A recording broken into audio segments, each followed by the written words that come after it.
যদি আমি দুনিয়াতে কোনো ভালো আমল করতাম কিয়ামতের দিন, ইয়া আল্লাহ আমাদেরকে জাহান্নামে পাঠিয়ে দাও, শুধু এই অপেক্ষা আর সাজাকে শেষ করো।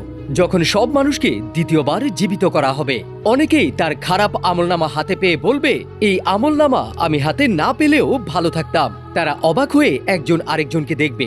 তাদের শরীর থাকবে কমজোর, দিলে থাকবে ভয়, সবাই থাকবে ক্ষুধার্ত ও পিপাসার্ত। মানুষেরা শুধু জমিন ও আসমানকে দেখতে পাবে। জমিন যেন তপ্ত গরমে ফেটে যাবে আর আকাশ থেকে শুরু হবে আগুনের বৃষ্টি।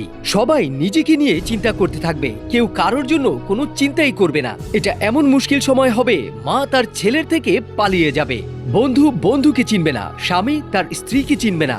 সবাই যার যার পেরেশানিতেই ছোটাছুটি করবে আর চিন্তা করবে, হয়রান হবে, আমার কি হবে, আমার কি বিচার হবে। লোকেরা নিজেদের পায়ের ঘামেই ডুবতে থাকবে, কেউ হাঁটু পর্যন্ত, কেউ কোমর পর্যন্ত, কেউ বা গলা অবধি। ওই সময় ফেরেশতারা মানুষের সামনে হাজির হবে, যারা কঠোরভাবে আল্লাহর আদেশকে মানুষের উপর পালন করবে। হাসরের ময়দানে সবাই তাদের আমলনামার জন্য অপেক্ষা করতে থাকবে। নেক ইমানদার ইনসানের জন্য ওই অপেক্ষা হবে শান্তিময়, কিন্তু গুনাহগারদের জন্য ওই ইন্তেজার হবে অনেক খাতেরনাক আর লম্বা সময় পর্যন্ত।